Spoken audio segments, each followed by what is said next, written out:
ઉતારું ને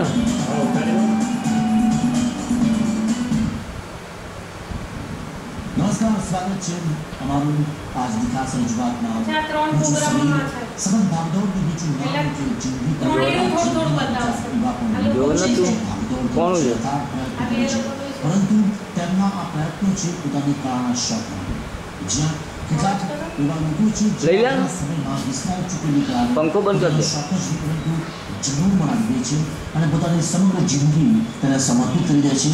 આજે વાત કરીશું એવા લોકોની કે જેઓ કદાચ ઉંમરમાં વૃદ્ધ છે પરંતુ તેમનો આત્મવિશ્વાસ વૃદ્ધ થયો નથી.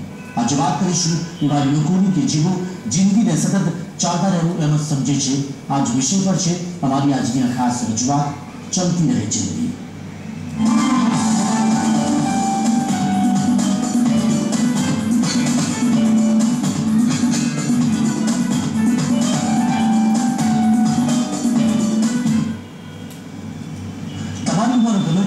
પરંતુ ઉંમરની સાથે જો તમારો આત્મવિશ્વાસ વધતો જાય તો તમે કંઈ પણ કરી શકો છો.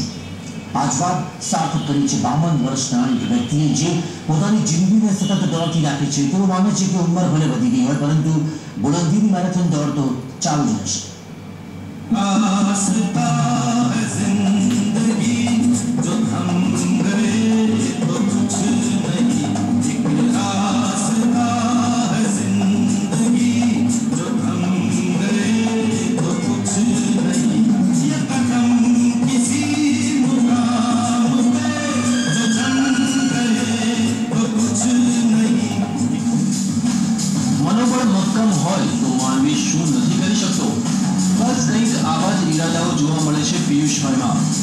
પિયુષભાઈની ઉંમર છે 52 વર્ષ પણ તેમનો જુસ્સો છે યુવાનોને શરમાવે તેવો.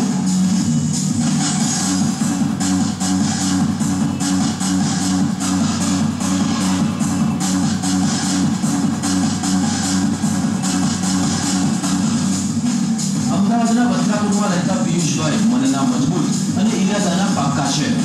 એટલે જ તે છેલ્લા ઘણા વર્ષોથી ભાગ લે છે મેરેથોન દોડમાં. પિયુષભાઈએ માત્ર મેરેથોન દોડમાં ભાગ લીધો છે તેવું નથી, તેમાં તે વિજેતા પણ બન્યા છે. શરૂઆતમાં પિયુષભાઈ અંબાજી સુધી પગપાળા ઘણીવાર જતા. ધીમે ધીમે તેમણે સંકલ્પ કર્યો દોડમાં ભાગ લેવાનો. વર્ષ 2005માં દિલ્હીમાં યોજાયેલી હાફ મેરેથોન દોડમાં પિયુષભાઈએ ભાગ લેવાનું નક્કી કર્યું, પરંતુ કોઈ કારણોસર તેઓ ભાગ લઈ ન શક્યા. પણ મક્કમ મનોબળના પિયુષભાઈના ઈરાદા કદાચ કોઈ રોકી શકે તેમ નહોતું. આખરે 2009માં યોજાયેલી હાફ મેરેથોન દોડમાં તેમણે ભાગ લીધો અને આ દોડ 5 કલાકમાં પૂર્ણ કરીને તેઓ વિજેતા બન્યા. ખોટું બોલ્યો, ખોટું બોલ્યો.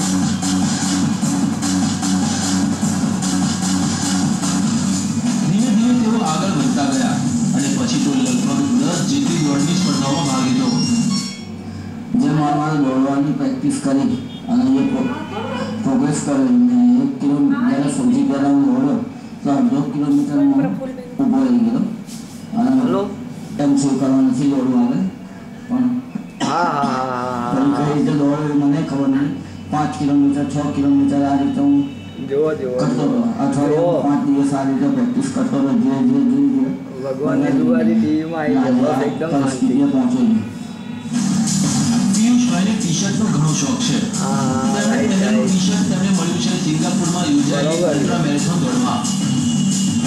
સિંગાપુરમાં યોજાયેલી અલ્ટ્રા મેરેથોન દોડમાં તેઓ વિજેતા બન્યા અને તેમને ભેટમાં મળ્યા ટી-શર્ટ અને મેડલ. છેલ્લા 3 મહિના કરતાં પણ વધુ સમયથી પિયુષભાઈ દરરોજ 25 કિલોમીટરનું અંતર કાપીને દોડની પ્રેક્ટિસ કરે છે. પહેલા તેઓ 3 કલાકમાં જ આ અંતર કાપતા હતા, પરંતુ હવે તે કાપી નાખે છે. દરરોજ પરોઢિયે 3 વાગ્યા પિયુષભાઈ હનુમાનજીના મંદિરે દર્શન કરે છે અને પછી શરૂ કરે છે દોડ લગાવવાનું.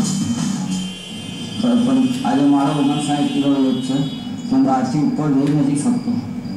બરાબર 55 કરવા ટ્રાય કરું ને 55થી અંદર જઈશ ને ત્યારે જ મારી વસ્તુ પ્રોગ્રેસમાં લઈ શકીશ. કાં જે દોડું એ મારું રિઝલ્ટ છે 1 કિલોમીટર 1 કલાકના 43 મિનિટમાં પતાય, જ્યારે મારે 2 કલાકની અંદર લગભગ થાય છે. એટલે એવરેજ મારી પ્રેક્ટિસ કરી એ ત્યાં બે છે. એટલે પ્રેક્ટિસ મોસ્ટ ઇમ્પોર્ટન્ટ છે. ડાયટ બહુ જરૂરી છે. કાંકરિયામાં પિયુષભાઈનું મનોબળ જોઈને મોટી દોડ્યો. ઉંમરના લોકો પણ નવાઈ પામે છે. લોકો માને છે કે પિયુષભાઈ જે રીતે દોડ લગાવી રહ્યા છે તે માટે હિંમત અને મનોબળ બહુ જરૂરી છે.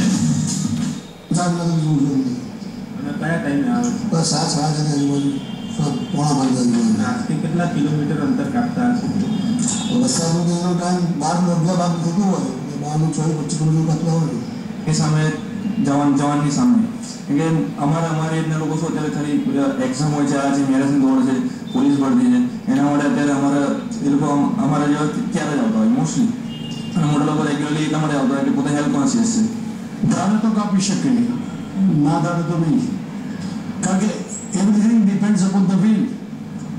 હા, આટલી મોટી ઉંમરની વ્યક્તિ આટલું દોડે છે, એની પાછળનું કારણ તમને શું લાગે? પણ ઇટ્સ એક્સેપ્શન, એ અપવાદ છે, ન થઈ શકે. મારા જો પાતળો માણસ છે, પગ સારા હોય તો બી હું એવી હિંમત ના કરું. પિયુષભાઈની જેમ અન્ય લોકો પણ મેરેથોન દોડમાં ભાગ લેવા માટે તનતોડ મહેનત કરી રહ્યા છે. પરંતુ પિયુષભાઈની મહેનત અને તેમનું આત્મબળ જોતા આગામી સ્પર્ધામાં તેમને કોઈ હરાવી શકશે કે કેમ તે જોવું રહ્યું. દર્શન રાવલ, TV9, અમદાવાદ. તમારી ખાસ રજૂઆત